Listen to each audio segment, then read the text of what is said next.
All right, we're back. It's another Carolina podcast. The offseason never sleeps. I've made this joke many times now, and it's not even funny anymore because of how true it is, but the offseason now for South Carolina, just for the South Carolina football team, has been way more eventful than pretty much anything in the regular season, other than maybe that Georgia week or the week after. It's the never-ending offseason, too, I feel like. Yeah. Like there's, normally the offseason, obviously it would still be the offseason right now, but normally there's a settling in point, I feel like, that comes after signing day and, goes until maybe spring practice starts. Nothing's settled in yet. No. Carolina's 2 weeks away from spring practice. We're going to have a little preview of spring at some point in the next couple of weeks because that starts on February 26th. So what is that? Oh, that's 2 weeks from today. So I guess we'll do that next week. But South Carolina still has to figure out who the coaches are going to be for that spring practice. I think they have more certainty about what players are going to be there than what coaches are going to be there. And it's crazy. Now, the first wave of that was obviously South Carolina and Will Muschamp making some decisions to move on from some guys, and that makes sense. That happens at the end of a season, and that's usually good news for South Carolina because that is theoretically a move that happens for the right reasons, guys moving in the right direction. This last exodus of coaches has been of the other variety. South Carolina didn't want John Scott Jr. and Thomas Brown and potentially Brian McClendon to leave, and here we are. And Matt Lindsay from the Director of Player Personnel. Yep. Director of Player Personnel. Nailed it. Got it. DPP. Oh my gosh. I should have just said that more confidently because now everybody knows I have no idea what that position is. But we'll get into that. But for Carolina, it's a weird position where these guys are by and large leaving for better jobs, which is, I guess, a little bit of an indictment on South Carolina, but also there's no world in which the South Carolina job is ever going to be better than the Rams in the case of Thomas Brown or the Steelers potentially for Brian McClendon. That's not official yet. But before we get into the specifics of those guys moving on, their tabbed replacements or potential replacements in the case of the running back coach and wide receiver coach, if that does become available, how concerning is this actually for the state of South Carolina football? It's a good question. Big picture, it doesn't look good outside perception when you just see, oh, this guy's leaving, this guy's leaving, this guy's leaving. Long term and short term, I think if we're being honest, the toughest guy to replace there is Thomas Brown, because I think you have at that position your running backs coach has to be able to recruit.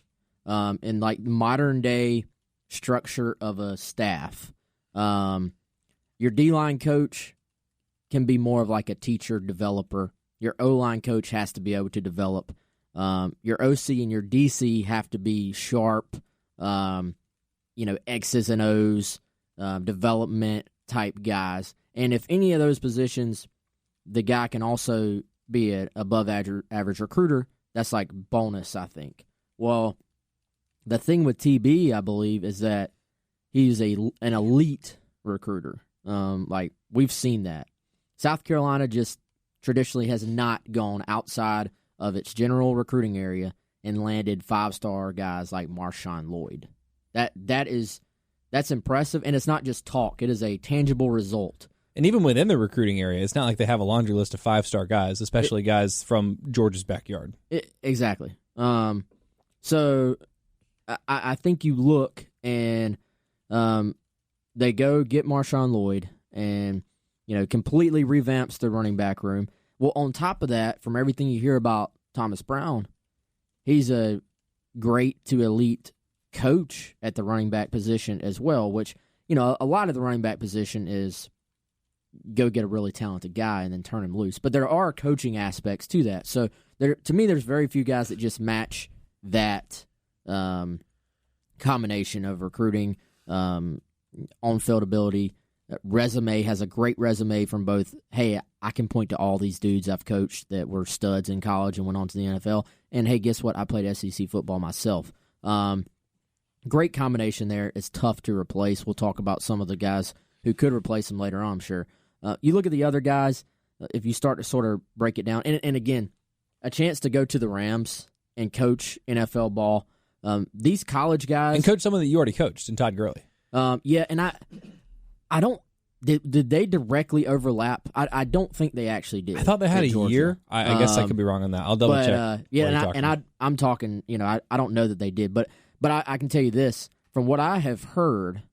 The Rams talked to BMAC because BMAC has a running backs coach background as well. I believe BMAC coached Gurley at Georgia. That's correct. And the Rams, I believe 2 years ago, contacted BMAC about the job.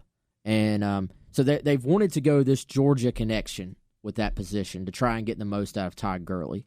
And BMAC at that point was about to get the primary play caller job at South Carolina, stuck around. So they go to the direction of TB. And the thing about being an NFL coach, you don't have to be on the road recruiting all the time. And once you're a coach for, and I don't know the exact number of years, but once you're like vested in the NFL program to where you're going to draw retirement as a coach, which is a very short window of time you have to be a coach before you can draw some type of pension, you're set. Like, it is one of the best jobs in America, forget just in sports, but just broad spectrum, one of the best jobs you can possibly get. So when these college guys have a chance to jump, and you're at a pretty good franchise that has a lot of young talent that could really be set for a long time, you're able to coach a guy like Todd Gurley. One of the hottest young head coaches in all of football. And by the way, I did just look, and you're right, they just missed each other. Todd Gurley's last year was 2014. Thomas Brown's first year was 2015. Yeah, so not direct on field, but there's obviously a connection there. So, that's the one. It's a big loss for South Carolina, but if you look at the reasons why, he's not leaving South Carolina to just go coach anywhere else. I think John Scott Jr. did a solid job with guys. That said, the more you hear there about sort of how that went down and, some other thoughts on him, and then you look at who they replaced him with, Tracy Rocker, I think that actually personally ends up being an upgrade, for South Carolina.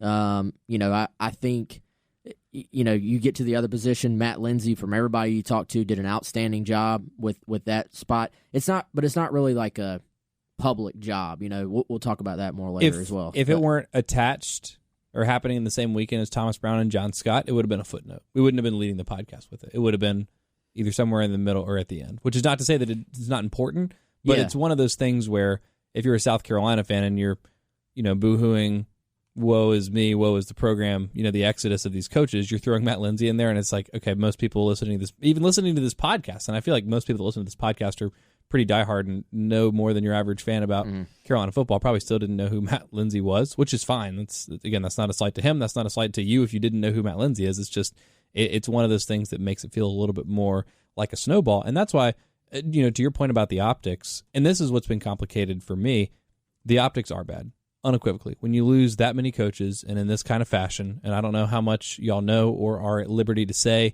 about John Scott's exodus, which I have heard was somewhat unceremonious. Maybe not as pleasant or amicable as some of the other departures that South Carolina's had to. I think that is an outstanding way to put it. Okay, all right, cool. I'll just leave it at that unless y'all want to add any color commentary. But the point is, it doesn't look good. But if you're going from John Scott to Tracy Rocker, that's at least not a downgrade. You don't hold it against Thomas Brown again. Going to the Rams, people think about Thomas Brown as a great recruiter, and I think that is one of his most valuable assets, or was in this last year for South Carolina. I think it was y'all's, parent site? Is that what I call Rivals? Sure. Rivals named him one of the top 25 recruiters in the country, and as you mentioned, you don't do any recruiting in the NFL, so the Rams thought enough of him as a coach, as a developer, that it was worth adding him to the staff. Like, you don't just go to the NFL because you're a great recruiter. You have to really be a good football coach. Brian McClendon, remains to be seen, but if you have an opportunity to go to the Steelers, and also to your point about him having a background with the running game, I think that would be one of, I've been reading some Steelers stuff lately, which I don't normally do, but apparently Brian McClendon would also be there to sort of be their running game coordinator as they look to revamp that. So it looks bad. It probably is bad. And maybe this does mean that Will Muschamp has lost the locker room, has lost the coach's room, has, lost the confidence of all these people. Or maybe it's just bad timing because all these are really good opportunities. And also for John Scott, he's going to Penn State to play for the guy that coached him in college. Like, that's a really cool opportunity. And he's making more money. Yeah, I think if these people were all going, look, there might not have been as many departures if, say, South Carolina had, just pull something out of the hat, like won the SEC last year. Yeah. I mean, won the SEC and all these different types of things. But it's not like you guys can remember, like, back earlier in the Steve Spurrier era, like, the administration wouldn't pay coaches, wouldn't do multi-year deals. And so it became difficult to keep quality coaches in some circumstances. That doesn't really happen now. If anything, you could argue that sometimes these coaches have gotten overpaid, or maybe you look back at it, with the benefit of hindsight and you say, okay, well, Dan Werner, I'm just picking him. I'm not trying to pick on him, but, he could have went and been the OC for Matt Luke, the year before last or whatever it was. But South Carolina upped the ante, paid him what, $700,000 to be a quarterback's coach. That's a lot of money. All right. And he's not even a coordinator. I mean, he's involved in the offense. So, they have, $1 million plus defensive coordinator. They've got $1 million plus coordinator in Brian McClendon, who's now just the receivers coach because of the changes. So you certainly couldn't argue that South Carolina won't pony up for coaches.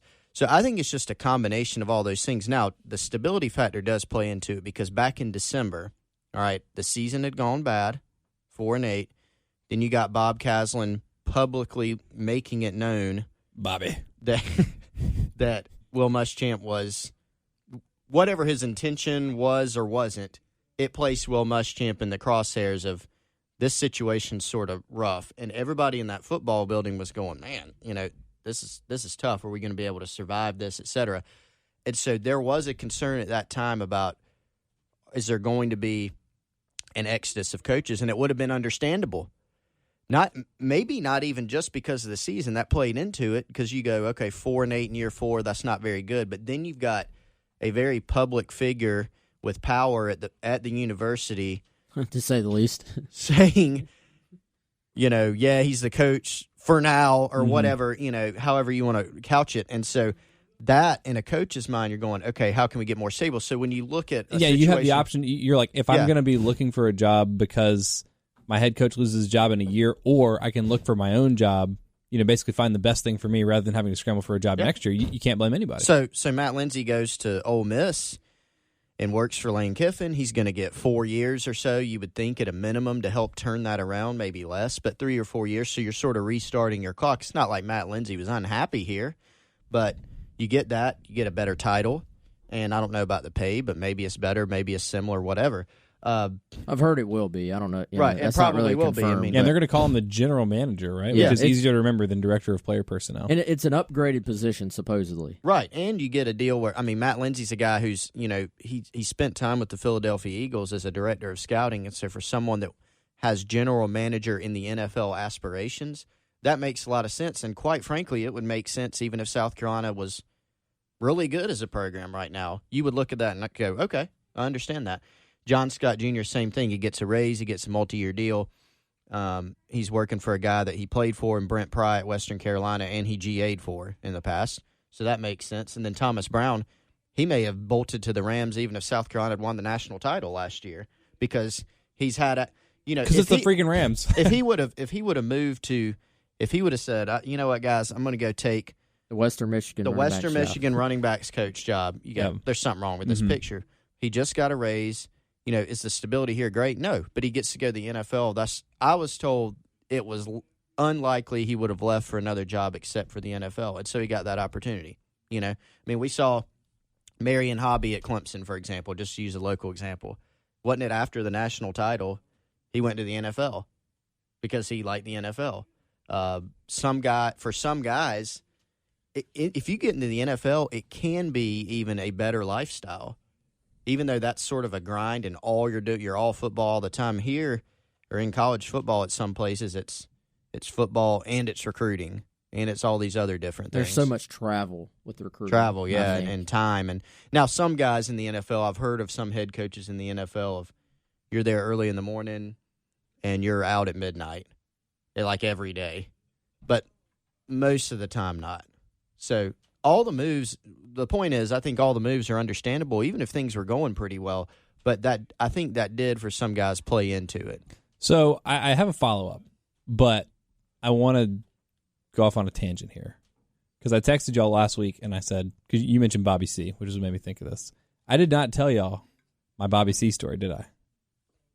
That's Bob Castle. No, you did. So y'all remember Statement Gate? Your mom told me Did she tell you the story? Yes. See, I don't think I heard it. Okay. So I was sitting here thinking about, wait, a Bobby Carroll story? What's no. Man. Okay, so so she told me that she told y'all, and so that's why I texted you, and I was like, did my mom tell you the Bob Caslin story? Because y'all got to meet my mom last week at the signing day at Hammond thing, and one of you said, I guess you said no, but Yeah. Okay, so you heard the story, so this is great. So Statement Gate, and we talked about this last week too, and I had some strong words for President Caslin, and I was like, I said some things. And my mom was like, you can't say that about the president of the university. And I was like, Mom, trying to be entertaining here and trying to give my opinion and be honest and things like that. So fast forward to Christmas. This is actually Christmas Eve.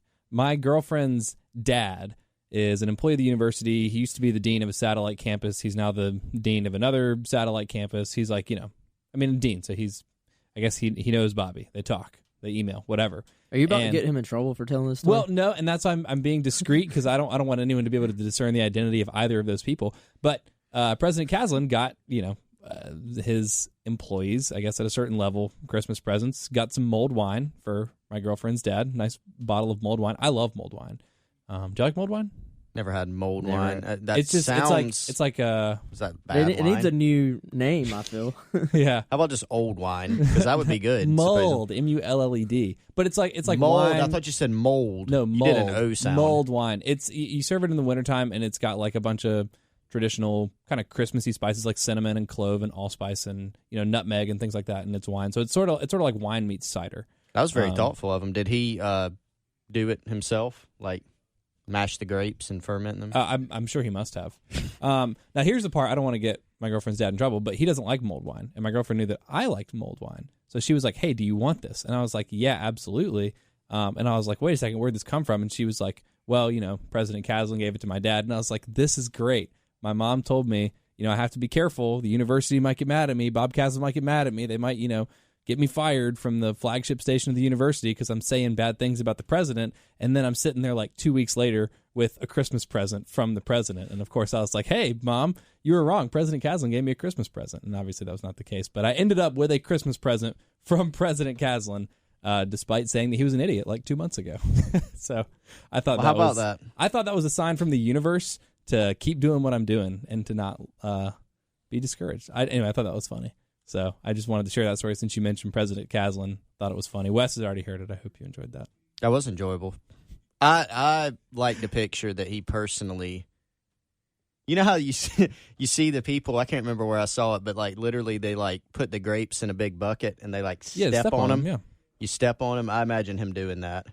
I like to think that he personally sent it to Pearson as a Christmas present to silence him. Yeah, it's got poison in it. Well, I didn't mean like literally just silence to him. appease me. I meant like politically to be like, hey, Like an olive branch. yeah, like stop. Except a grapevine. Yeah, stop instead of calling an me an olive idiot. branch. Chris has him committing murder. I thought that's where you were going. I wasn't saying that. I think the President reality is Caslin, I was probably not somewhere in saying the that. middle. But I will accept some wine as a gesture. Some As a mulled silencer. wine. Mold wine. Mulled wine. Yeah, y'all should. It's Surprised he still didn't winter. send Y'all you should, mulled y'all should wine. get some mulled wine or make some mulled wine. I've never like bought it before. I've never had it like pre-made like that was. So I've just like done it myself. I'm intrigued by it now. Yeah, it's good. I mean, if y'all like cider, it's like spicy kind of Christmas wine. So I think Like potpourri, sort of potpourri flavor. Yeah, but I think you're not supposed to eat potpourri, right? You're not. That That's would be the very stuff you bad. put in a bathroom. Disgusting. Yeah. Don't eat that. Even though it looks kind of tasty and definitely smells We good. have gone off the rails. Okay, so I don't know how to get back on track here. Yeah, We were Coaches, talking about football. We were talking about how reasonable it is for all of these South Carolina assistants that have left to have left. It totally makes sense in each individual case. It makes sense. Collectively, it still is a little bit of a head scratcher. The timing, I think, is troubling for people because it all happened at once. But I also think the timing makes sense because it's after signing day. You kind of finish your year of work, and before you go ahead and get started on the 2021 class and spring for the 2020 football season, before all of these things, you go somewhere else. So you can start that at Penn State, or you can start, preseason for the Rams or whatever. But are we thinking about it too much? Are we too much in the weeds and missing the forest for the trees? Isn't this just bad? That's at the start of 2020.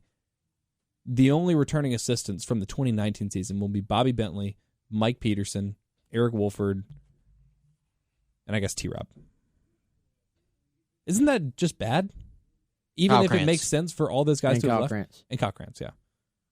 I mean, well, some of that is by choice, in that you had to bring in a new offensive coordinator. And a new quarterback coach. Yeah, so I mean, the jury is out on that question. I mean, I think there's a lot of talented. I think there were a lot of talented assistant coaches on this staff for 2019, and they wouldn't be getting these jobs if they weren't. Right. But South Carolina also went 4-8. Yeah. So you need shake up can be good or bad. Now, I don't think it's ideal that 2 weeks from now you're going to have guys on the field coaching that may be learning the intricacies of your schemes and your terminology for the next 14 days and then trying to teach it to kids. Now, a lot of spring is fundamental work and stuff like that. That's, Tracy Rocker has been, he's going for the SEC record, I think, for SEC stops in competition with Lance Thompson. But, it's not ideal. But I think we're going to see, you see it, I think, nationally. If we looked, there's a lot of movement after signing day. And some people will look at it and say, well, that's BS that they wait till signing day. But I think you bring up a good point. It's kind of, if you just up and leave 2 weeks before signing day, you kind of are leaving before your business is finished. Yeah, that's kind of the end of your year. Like Mark D'Antonio leaving the day before signing day, and then Michigan State's top recruits like, what the heck? I'm not going to Michigan State anymore. That's a disaster. So in some ways, I guess that is another signal that, for the most part, like this was all of these guys kind of handled their business the right way. I just want to make sure that we're kind of giving a fair look at each side, because again, you can make very legitimate, reasonable cases for why all these guys are leaving, but it's just still hard to shake the feeling. It's like, wow, that's a lot of guys that are leaving. But yes, they're looking for better positions, but like, has Will Muschamp lost the locker room? Has he lost his coach's room? I don't think so. No, you got to ask the question in this case, though. You can ask it, but I think the answer is no. Okay, well, that's good. Now last year was not a good situation. Like with, there were a lot of upset players. And that's understandable. They went 4-8. So if you looked at it and nobody was upset, then we could probably start talking about a bigger problem. If nobody cares that you went 4-8, that's a huge problem. So there's a lot of upset people, and they held things together. But I just think it's ideal to have that stability if you're doing well and you can keep the band together, so to speak, then that's great. But if you have people that leave, are you replacing them with good coaches or better, and can you turn it around? And I think that's the whole thing. The timing, may not be ideal for any of it, but I think it's just all about, where do you go from there? And there's honestly never a great time to lose a coach, especially if they're a good coach. There's never, Thomas Brown leaving 2 months ago is a much worse deal for South Carolina than worse than leaving now. So this is actually probably, now was it great timing as far as getting ready for spring and everybody leaving at once? Obviously not. But as do you finish off the Marshawn Lloyd recruitment? Maybe not. Do you? maybe still, because he just seems interested in like paving his own legacy at South Carolina, but that's more up in the air. Do you land Zaquandre White? You probably don't maybe not. land him on signing day. Or you maybe don't, at least. I don't want to say probably, but there's a chance you don't. Mm-hmm. And, with Lloyd, he went ahead, signed in December. He's already enrolled now. From everything I've heard, he's already, yes, you feel bad for the kid, but he also knows that it's a business. And did he come to South Carolina predominantly because he wants to be coached? Was that a big part of it, I should say, to be coached by Thomas Brown? Absolutely. But at this point, he's living his life. He's moved in at South Carolina. He's settled in. He has his roommates. By all indications, has been outstanding, by the way, in workouts. Is one of your leaders. He and Luke Doty are sort of your just natural leaders of this class, of the guys that are already in, from everything I've heard. What you were hoping and kind of what you were expecting. So, he's settled in. If a coach leaves and a recruit's still like not moved in and hasn't like moved his whole life it's a little bit different. So it's never an ideal time for any of this stuff. But you would still have to say I believe that Muschamp has won the offseason. Now, as far as reacting to everything that's happened since the end of the year, now at times it's felt like once he gets one situation figured out and handled and taken care of, there's another fire to put out. And, it wasn't, Jordan Burch sends in his letter of intent, and then it's, a day or two later. Yeah, because that was Thursday. Then you're dealing Saturday with the John Scott Jr. fallout, which worth mentioning, Mike Peterson, even though John Scott Jr. is the, quote, D-line coach, Mike Peterson has the edge, guys. Mike Peterson was the one who was recruiting Jordan Burch. There's not like a direct correlation. I'm just talking in terms of you finally get this deal done, and then you have this other deal to deal with, as far as guys leaving. So it's been one thing after another, and it feels like, to get back to what we were talking about at the beginning of the show, this is the offseason that just will not end as far as like settling in. At this time, most of the time you're like starting to get ready for spring practice, and you're probably putting in your practice plan and making sure everybody knows what their goals are for their position groups and stuff like that. For South Carolina, at this point, we don't know who the running backs coach is going to be, and BMAC potentially leaving actually affects a number of other positions if South Carolina chooses to go the route that we've heard is very possible, of shuffling again and sort of rebalancing the offense and defensive coaches as far as a number of assistants on staff. It's not just a direct replacement if BMAC leaves.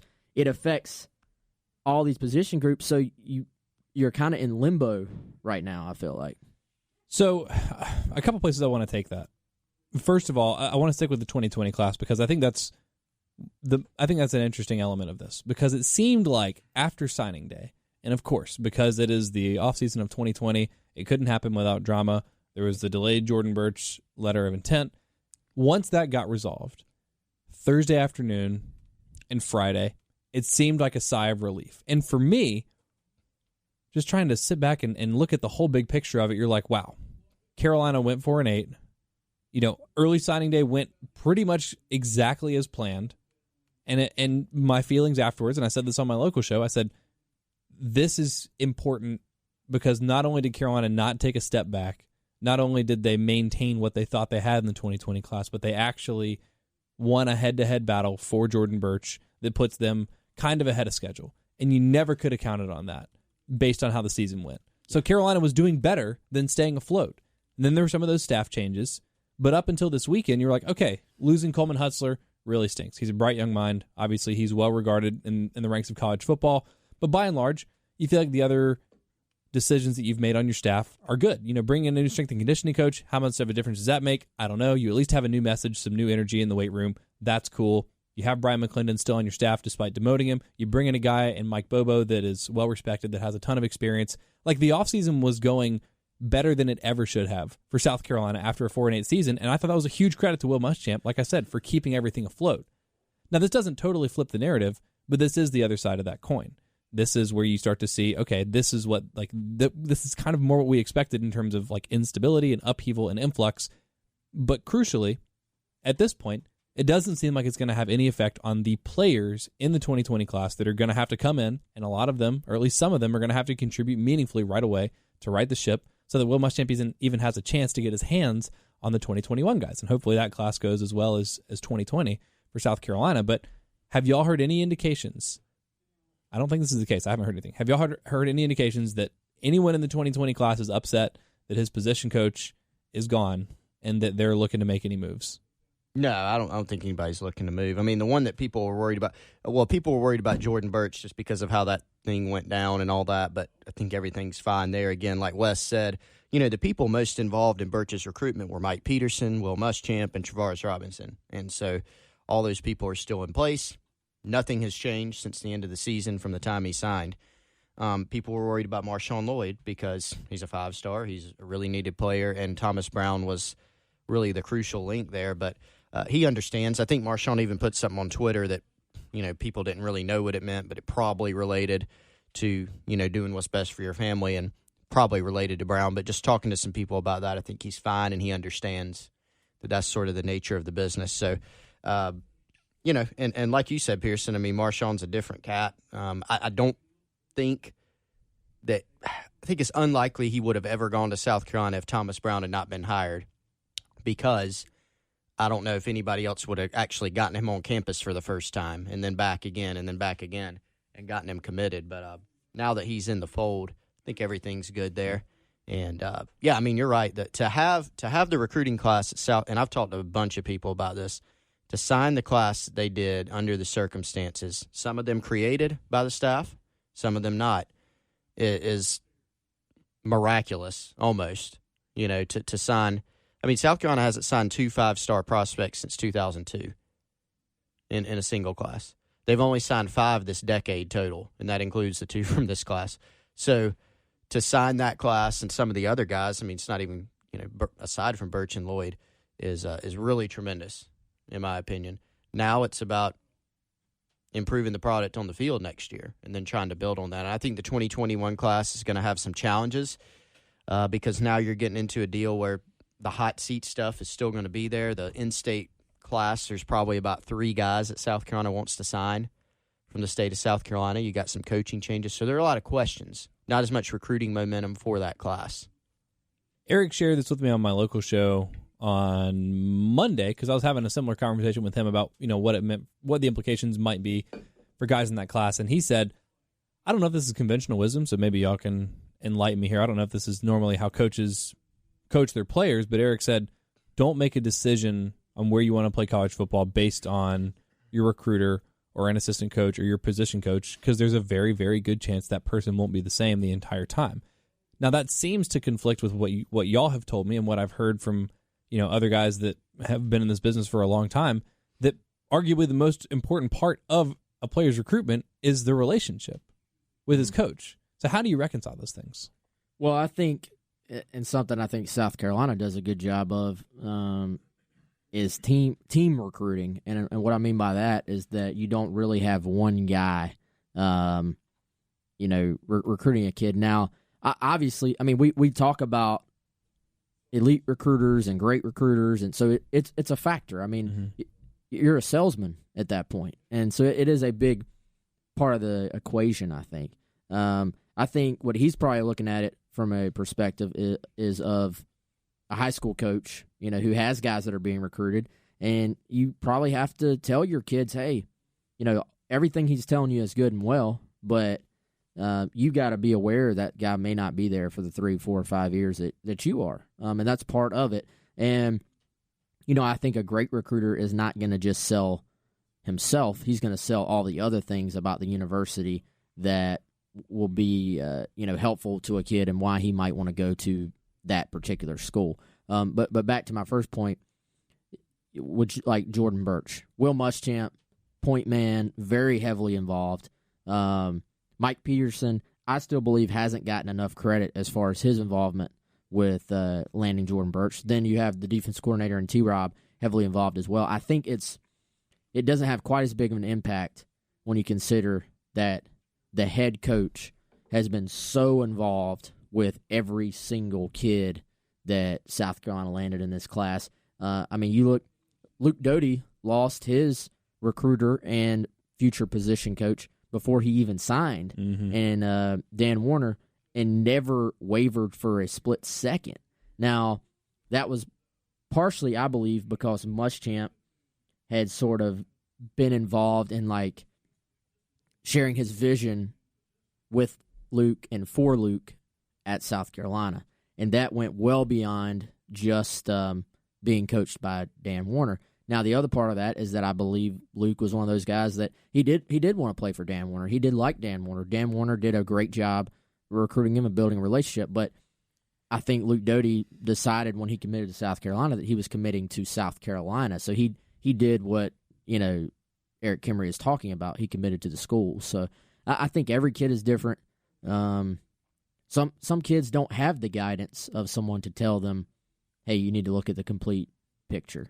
And it's got to suck for kids, across the country who think they're going to play for a guy, and then they get that reminder this is a business and realize that, they're not. So I don't know if I just answer your question at all. No, I mean, it's a complicated issue, and yeah, I there's think, a lot I think of that's layers. as close as you can get to, I guess, putting a bow on it, and it's different for every kid, which is the tough part, and different for every coach, different for all those relationships. But, I mean, I guess at the end of the day, the important part is Carolina has kept that intact. No one's immediately looking to transfer. And I guess if you're not now, then you're probably not going to. Yeah, and at least for that reason. Sometimes a guy just falls in love with a school and something about the vibe of the place. I'm comfortable here. This is where I want to go. Mm-hmm. Sometimes it is 80% because of a particular coach, and then it's a problem if that coach leaves. Yeah. But that's probably if a kid has the proper guidance to the recruiting process, that's probably not the reason that you should pick a school, is just simply to be coached by a particular guy. Or the reality, like you were talking about, I think it was you, Chris, talking about with Lloyd, maybe Carolina doesn't get him on campus the first time. And yes, he had that relationship with Thomas Brown that is the only reason Carolina was in the conversation. But once he got onto campus and once he got to South Carolina, it seems like he's embraced it completely. He really is intrigued by the opportunity to build his own legend here. He seems to like the school. He seems to like his teammates, the other guys in the class with him. So, I mean, a lot of it's like the relationship is important, but the relationship is important as sort of a gateway to a relationship with the rest of the team and with the school. Yeah, for sure. I mean, he's, Marshawn was an interesting guy because, again, I still think it's tough to envision him having as much interest in South Carolina without Thomas Brown. I mean, this was not a guy that was giving South Carolina a sniff before Thomas Brown was on staff, right? He had some helpful connections there. Got him on campus. Once he got him on campus for that first time, Wes, you probably remember when I called you, I was like, man, I'm hearing that, South Carolina and Georgia are like the front runners for Marshawn. Mm-hmm. We were both sitting there going, I don't know if I believe that, just because it was sort of like, wow. But then he came back again, and you said, okay. And then even when he committed, it was a surprise to everybody, and they held on to him. And but he was just a guy that wanted to carve out a different path. He wasn't interested in going and being the next guy at Georgia or Penn State or wherever. He wanted to sort of, he's a guy from Delaware, small state, small town, chip on his shoulder type guy, wonderful kid. And he just sort of wanted to do his own thing. And so that, if you get guys like that who are really talented, that's the ticket if you're South Carolina and you're trying to build, because this happened back in, say in 2009 with Stephon Gilmore. You find an elite talent who wants to maybe carve out his own path, who's not as concerned about, okay, how many trophies do you have again now? Mm-hmm. Not that there's anything wrong with that, because you hope that South Carolina gets to that point, because then it becomes a much easier sell with your program. But it's about getting some guys like that and then trying to build on it. South Carolina built it up and didn't quite get there, and then it fell off. And so now you got to try to build it up again. And guys like Marshawn Lloyd, Jordan Birch, some of the other guys in this class are key to that effort. And the other guys that are going to be tasked with doing it, I guess some remain to be seen, but South Carolina does have a couple of guys already in place for, I guess, as many as 4 staff changes that will have happened in the course of about a week, pending Brian McClendon's going to the Steelers. But Carolina's already... Not sure if it'll happen. Right. That's why I said pending. Yeah. He had an interview... Should know at the end of the week. Right. I think his interview was Monday or Tuesday. Yeah, Monday. And obviously a lot of other people are being considered for the position. Jericho Cotchery is a name that I've heard floated out there. So, like I said, as many as 4 for South Carolina. And it seems like if that is the case, that he leaves, Joe Cox... Chris, you mentioned this on my local show yesterday, so I'm stealing your nugget. But it seems like Joe Cox, who did coach wide receivers for Colorado State, would bump back out there, leaving Bobby Bentley to coach tight ends. Obviously, South Carolina's still looking for a running back coach. And then, as you mentioned earlier, West South Carolina would move in the direction of hiring another linebacker coach to fill that 10th assistant role. So we'll put that one aside because that's not set in stone yet. We'll probably be able to talk about that this time next week. But South Carolina has officially replaced their defensive line coach. They're bringing in Tracy Rocker, who, as you mentioned, is making not quite officially, but they have. Yeah, they I guess haven't put pen to paper, but they have both agreed in principle. Is that can I say it like that? That sounds very professional. I know, right? I got all the phrases today. Yeah. John Rocker making his 6th stop in the SEC. John Tracy Rocker. Man, now that would be interesting. Y'all remember John Rocker though? That dude was closer. Absolute do roidhead. not edit this out. No, I will not. I will not. Clearly, grew up a Braves fan.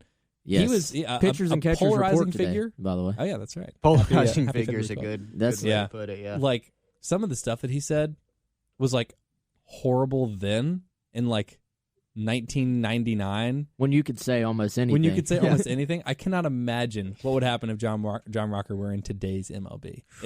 He would not be there very long. He would not. No, I mean, like, seriously, I say this, like, kind of in jest because he was funny because he's just, like, your typical, like, hothead, like, middle reliever, took way too many steroids and was throwing, like, 130 and then would just, like, attack people. He was the original 100-mile-an-hour lefty, too, I feel like. Oh, yeah. He was great, but he was also a horrible person and, like, one of the most xenophobic, like, public figures I've ever heard of in my entire life. So it's probably good for South Carolina that John Rocker's not going to be their D-line coach, although maybe just as like a motivator. Like, I feel like he can get dudes fired up. Are you reading some of his quotes? We can't read them on the podcast. Because I was about to say, where is John Rocker now? Probably just retired. No. Sitting on a stack of cash. Well, I mean, no, it's like... He had a nice career. Stack of cash. But sometimes, guys just, like, fall off. I mean, just... Yeah. Or is he coaching somewhere? They do a bunch of crazy stuff, but apparently John Rocker was on Survivor. What? Yeah, see Which that. Are you serious? Do y'all watch Survivor? No, I used to. Like, I watched like 20 some of the years early ago. seasons, like Rupert's season. But what season is Survivor? Like recently, like 2019. That's awesome. I kind of want to watch that season now. Have Did he another win? Spoiler alert! No. If y'all haven't watched that season, he of Survivor. he finished 16th. Oh, geez. The third He was person one of the first eliminated. voted off. Yeah. The funny thing is, the first sentence I read is former Atlanta Braves pitcher, for lack of a better word, and it's a word that Pearson would use on the podcast, but that we would not. But it's he like, was a beep. Yeah, like that's that's their lead. That's awesome. In this article I'm reading. Yeah. But yeah, John Rocker. All right. Yeah. Sorry, we're He going was off. also he's one more because I've got on Wikipedia. Yeah, good. Which is always accurate, by the way. Yeah, always. But he was also in a movie, a horror comedy, The Greenskeeper, and he played a murderous golf club. I suppose that means golf course. Wikipedia is not accurate. Murderous golf course groundskeeper. That was basically what he played for the Braves too.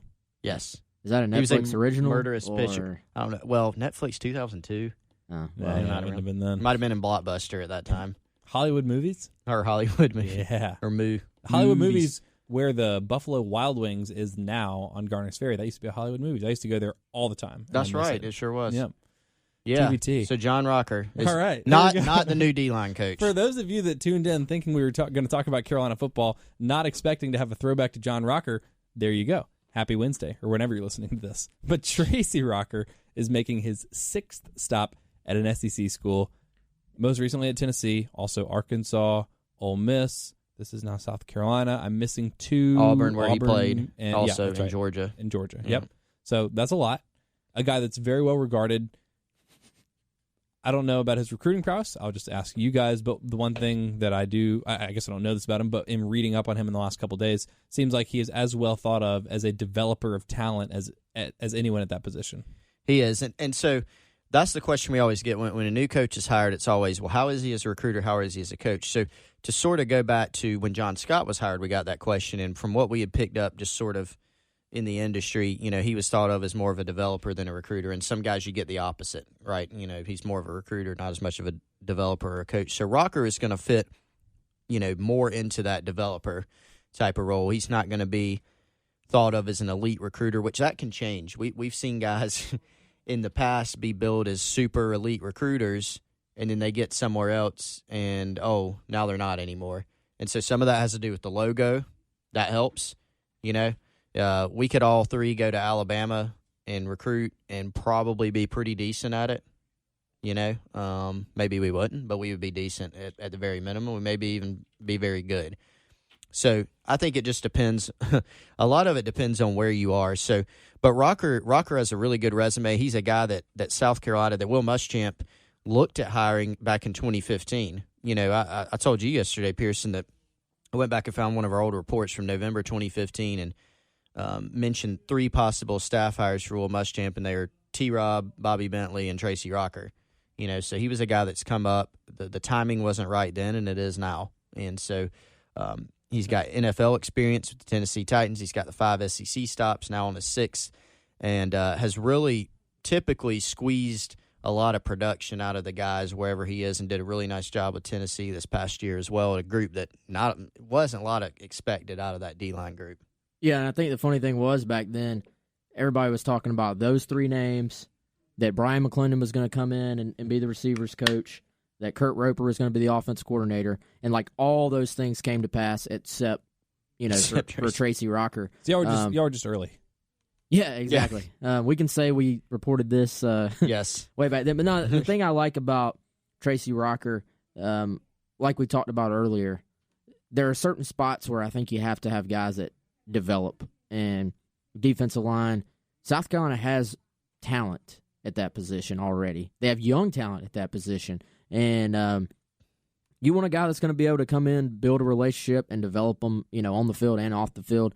He's got that reputation. I was looking. I always think it's interesting when a guy leaves to see like the response. And a couple of his guys have hit to Twitter and talked about playing for him. This is from Greg Emerson. He posted a picture of the two of them together. He says, "Through all the ups and downs, you never gave up on me, and I thank you for the many talks of wisdom you put into me, and thank you for not only teaching me how to be the best football player possible, but how to become a young man. Thank you for everything, Coach Rock." So, I think when you look at South Carolina's recruiting structure, it's really not so much about having a defensive line coach that's going to be a 35-year-old go-getter that's going to put, thousands of hours into, the recruiting trail. At that position, first of all, you always have D-line talent in the Carolinas for whatever reason, North Carolina and South Carolina. Good food. Yeah, I guess so. There's always defensive line talent in these two states. You have a head coach who is very, very recruiting oriented, and if it's a top guy, is going to be your lead recruiter anyway.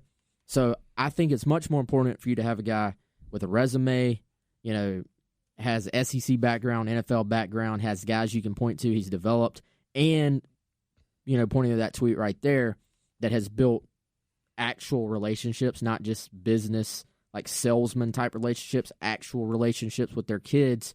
Then you recruit to that, as opposed to him just being, a guy that goes out and signs a bunch of 5-stars himself, but then can't do anything with them. Because there's talent there. I mean, one of the other interesting conversations when you're talking about a position coach leaving is, okay, how do you measure the impact of this guy? Because Carolina, I think their defensive line was their most consistent unit all year last year, and it probably wasn't close.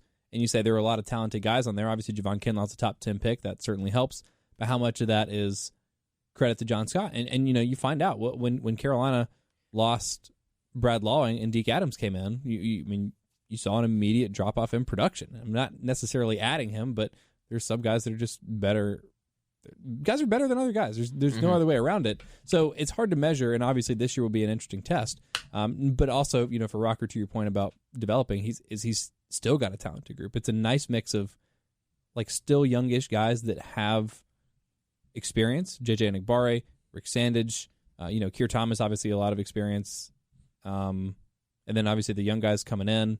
You got Zach Pickens. Yeah, Zach Pickens, who got reps last year. He played 12 snaps a game in 8 games, something like that. So he's got a little bit of experience and a lot of talent coming back. Obviously bringing in Birch and Huntley. I remember people seem to be super high on Joseph Anderson coming in, and maybe he was just like a year away kind of guy, needed to get in the program. Like, you have a lot of guys there. There's a lot to work with, so it's not like he's coming into a bare cupboard. So I don't know if we'll necessarily be able to measure the impact of John Scott as a position coach versus Tracy Rocker, but the reality is Carolina's got a lot of D-line talent, and I think it should be expected to be probably not as good because you don't have a Javon Kinlaw, but I don't think you should necessarily expect a drop-off from that group, especially bringing in a developer like that.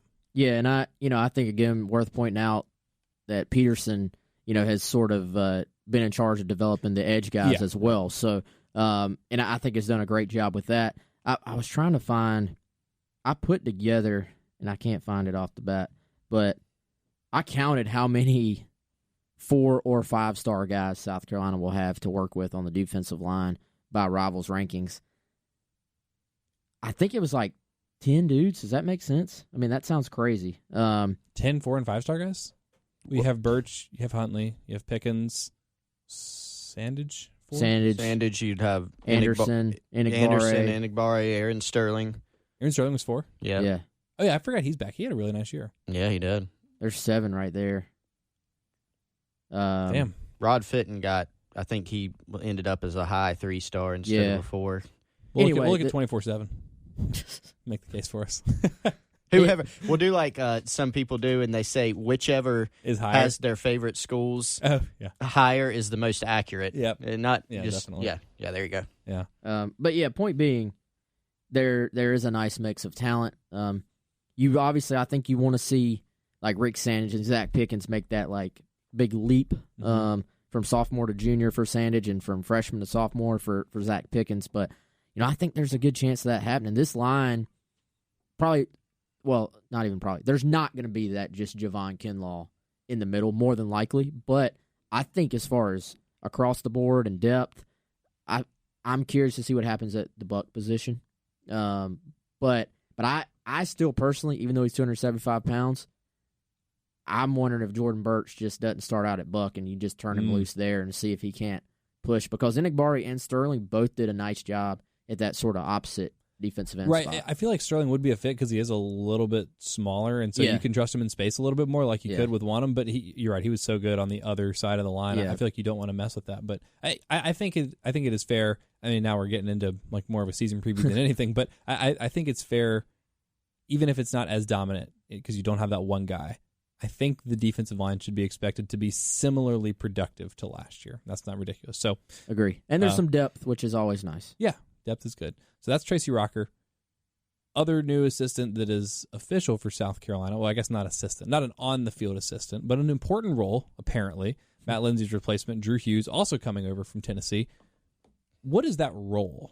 So, I mean, the director of player personnel, I mean, it can be titled different things at different schools, and obviously there can be some different things. I mean, the way that Will Muschamp is going to structure his recruiting office is going to be similar, and a lot of people do it like this. I mean, it's going to be sort of based on the Saban model, right? I mean, with some twist or whatever. But basically, the player or the director of player personnel is going to sort of just set the standard for the recruiting office. He's going to be over the recruiting office. And so Matt Lindsay and now Drew and Jessica Jackson, who's the director of on-campus recruiting, she has sort of her sub-staff. Matt and now Drew will have sort of his sub-staff. He's got some assistants under him. Then you get down to the student level. So it's going to be everything from administration of the camps, where you've got thousands of kids literally coming through for 10 camps in the summer. It's going to be working on setting visits. It's going to be setting travel and a schedule for assistants during the evaluation period, during the contact period. It's going to be working with compliance on logging coach visits and calls. Another big part of it is just simply, for a guy like Matt or like Drew, they like being involved in, just breaking down. You got to break down tape. You got to find guys, and there's a lot of different avenues to do that, whether it's scouting services like an XOS, for example, looking at rivals and other internet sources, and it basically going from there of just casting as wide a net as you can, finding guys, getting film cut, and then getting pertinent film to coaches, getting it in front of Will Muschamp and assistants to watch, because that's going to help you figure out who we're going to offer, who are we going to target, resetting the recruiting board. So there's so many different things, that go into the job. And obviously you have a staff that, helps you do those things. So the personnel director is going to be in charge of all those aspects. But for Matt and for Drew, from my understanding, they're really, really involved in all those processes as well. Do we know if that's a good hire? I think so. So Drew also worked. He's got, an Alabama background, which Matt Lindsay did. They worked together at Alabama and are friends from what I understand. Drew worked for Will Muschamp for a year at Florida in 2014 and then stayed on for the Jim McElwain era. And Muschamp actually tried to hire him in 2017, I think it was. The job is very similar to Tracy Rocker. Right. It's like full circle, sort of.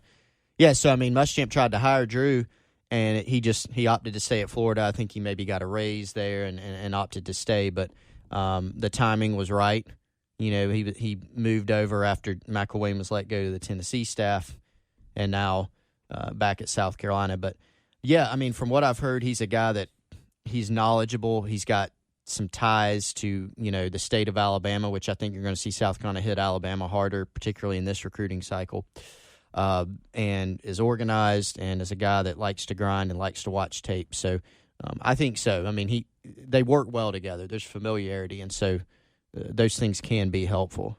All right, rank from 5 to 1 the 5 best directors of player personnel in the country. It's clearly a tie between Drew Hughes and Matt Lindsay. Those are number 1, 1A and 1B. 1A and 1B. There you go. Yeah, and B and A are also equal. One is not in front of the other. No, but I mean, so it's very much behind the scenes. Yeah. No, but I feel like it's an extension of your recruiting coordinator, right? Like, yeah, Carolina doesn't have a quote recruiting coordinator because it's Will Muschamp, but I feel like it's taking those responsibilities and sliding them off the field, so that one of your quote on the field coaches isn't having to handle all the administrative stuff. That's a paperwork. Exact word that I should have used. Yes, because all that stuff is important. And when you have coaches just dispersing all across their recruiting territories, you need somebody back at the home base who knows who is where and when, and to make sure every kid, like every high school, is getting seen by someone, whether it's by a position coach of a particular player or by a area recruiter of a particular area. And you have to make sure that you don't if you send 3 different coaches to the same spot, you might inadvertently have a recruiting violation if you go too many times. Logistically, there's so many moving parts. You need a guy who has it all laid out, I feel like. He's Q. Yes. Yeah. Bond fans? Bond. Yeah. Okay, Love cool. Bond. He's Q. All right, actually rank these 3 things. South Carolina's looking for a new running backs coach. These 3 guys. And number 3, the least likely. Number 1, the most likely person to assume that position for at least the 2020 season. Deuce Staley, Tommy Robinson, and Des Kitchings. What'd you say was least likely? 3. Okay, so Deuce would be 3 by a good distance. And then 1 would be Des Kitchings, and Tommy Robinson would be a close 2 behind him. So would you say that Carolina and Des Kitchings are on the 5-yard line? Are they just in the red zone? What's are they up on the with 50-yard these line? I'm just making this as complicated as possible. Or whatever you call. And if they've already hired somebody when you're listening to this is your point to fast forward about 5 minutes. But most of everything else we talked about has been big picture, evergreen, pertinent. Yeah. We're recording this Wednesday morning. 10:29 and 12, 13, 14 seconds. I would say as of last night, you would probably say that I wouldn't say South Carolina's inside the 5 with anyone as far as running backs. I think it's a little bit further back. I still think it could be either one of those guys. I think they both make a lot of sense for different reasons.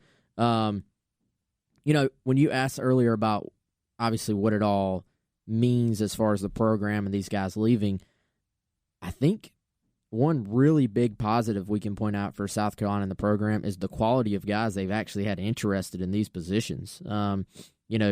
You directly affect Tennessee by taking, their D-line coach and by taking their director of player personnel. And Jakari Caldwell.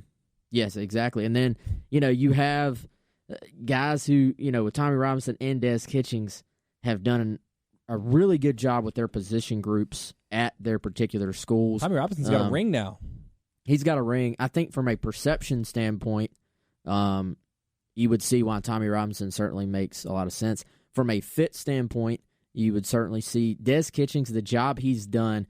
We talk a lot about like the logo and how you recruit at an elite school versus recruiting at a not-so-elite school. The job he's done, I've got a piece on Central right now where I broke down some of the guys he signed. And then that turned around and produced as well. He had 3 straight 1,000-yard rushers at one point that were different players, all that he recruited. Who's that? Zach Stacy, Naheem Hines. Zach Stacy was from Vandy, wasn't he? Yeah, wasn't he a Vandy? for a year? He was there. Yeah, I'm talking about 3 straight at NC State. Like recently. Yeah. I know him if you want me to say him. Yeah, go ahead. They're Matthew Days and then Reggie Gillespie. Yeah, and Naheem Hines. Yeah. All right, cool. But I mean, you throw Zach Stacey in there because he was good too. Yeah. When he was he was really good. Going back to before NC State, like he's had some good guys and he's done good things with them. So and I look, if you look at their recruiting classes since he's been there at NC State, every year it seemed like, or almost every year, there's like a cluster of guys near the top that you say Des Kitchings, either via being the running backs coach or his area, landed. I believe their highest rated prospect in the time he was there, at least to rivals, is Kentavious Street, who was a Des Kitchens guy, NFL player. Started opposite of Bradley Chubb, there at NC State at defensive end. Was a huge get for them. Just 4-star running back after 4-star running back. And, South Carolina has to break into the state of North Carolina. Mac Brown, he may be 84 years old. Slight exaggeration. But not by much. But seriously, he may be he may be older, but the dude can recruit, and he's done a really good job. And that's the other thing. You're at NC State. You have Clemson trying to come into your state and take guys. You have Florida trying to come into your state and take guys. You have South Carolina trying to come into your state. And then you're not even the best brand in your state. North Carolina is. Even if it's a basketball school, North Carolina has brand name recognition in that state. So for him to land the guys he has, I think if you bumped that up to the SEC level and the relationships that Des Kitchings has in the state of North Carolina, there's a lot of reasons this would make sense. Is Des Kitchens going to be able to go land Marshawn Lloyd from Delaware? I don't know. But is Des Kitchens going to keep your running back room stocked with like 4-star quality and possibly higher players and have depth? The history tells us absolutely. To me, if you want to judge a coach as a recruiter, one of the first things I look at, does he keep his room stocked with talent? Does he keep his room in good shape? And you look at what he did with running backs at NC State, and the answer is absolutely yes. Tommy Robinson, though, at LSU, coached Darius Geis. He coached Clyde Edwards-Helaire, who, I don't know why it took people 4 months to figure out that he was the best running back in the SEC, because he was all season, and people were like, LSU doesn't have a good running game. And I was like, have you watched Clyde Edwards-Helaire? That dude, literally, I guess I shouldn't say literally, because I have not seen an updated stat at the end of the season, but headed into the college football playoff, he broke over 50% of attempted tackles. Over 50% of his attempted tackles for the whole season. Now, that has a lot to do with CEH just being a monster. But point is, Tommy Robinson has a similarly good track record, albeit in a shorter period of time. I guess a similar period of time in recent years. A lot of good running backs at LSU. A lot of good talent there. He probably deserves some credit. Some credit goes to the guys for just being good. Is Tommy Robinson would that be a markedly worse hire for South Carolina than Des Kitchings? I don't know that I'd say it'd be markedly worse. I think at this point it's about fit and sort of just trying to make a judgment on who fits your program better in the short term and in the long term for what you need. Because, Tommy Robinson's got more experience overall. He's got maybe some bigger name brands attached to his resume. He's got LSU. He's got Southern Cal. He's got Texas. He's been in the NFL and coached multiple positions. And he started his college coaching career in 1991. So, he's been around quite a while. He doesn't have the recruiting rep of Des Kitchings in terms of just being a guy who has gone to like a non-logo school and pulled some talent out that you go, wow, it's sort of impressive. But he also has a good resume, and my understanding is that he's a guy that, is an impressive guy as well. So I wouldn't say it'd be markedly worse. I think if you come out in this situation and you lose Thomas Brown, which is a significant loss, a big loss in my opinion, I think we could all agree on that. Who can you get? And I think if you could get either of those two guys, any way you slice it, then you've done pretty well for yourself for a variety of reasons, for different reasons on each of them. Carolina starts spring practice 2 weeks from today, so they better figure this out in a hurry. And I think it is likely that we will have a final word on South Carolina's running back coach and a final word on Brian McClendon, whether or not he leaves, and then who that replacement ends up being for South Carolina by the time we talk this time next week.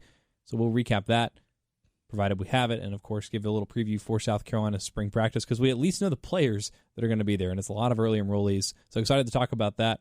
Thank you all so much for listening. Don't forget to read Wes and Chris as they continue to work diligently and have great updates on GamecockCentral.com. GC Pod, if you're not and have never been a subscriber to Gamecock Central, that gets you 30 days for free. And this podcast is free. All you have to do is rate, review, subscribe, so you make sure you never miss an episode. And when you subscribe to the Gamecock Central Podcast Network, you get everything else that's going on. Y'all did a cool commit cast with Jordan Birch, or I guess about Jordan Birch last week, right after Definitely not with him, yeah, unfortunately. After he sent in his official letter of intent. Jordan, if you want to join us for an episode, you're welcome. We'd love to have you in. He's here. definitely listening right now, live somehow.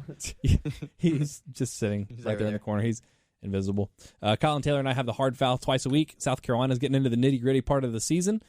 8 games left in SEC play. We're breaking down every game, every Tuesday, Thursday. You can find Colin and me on the hard foul. That's all on the Gamecock Central Podcast Are y'all Network. going to talk? I'll put you on the spot here. Are y'all going to talk some like baseball too at some point? There's some baseball in the pipe. It's not going to be on the hard foul though, because that's a basketball it'd be like specific. The hard pitch or the hard foul out. The hard foul ball. Yeah, foul ball. Foul out. Some kind of John Rocker pun. There you go. Since that's the. Oh, by the way, quick addendum.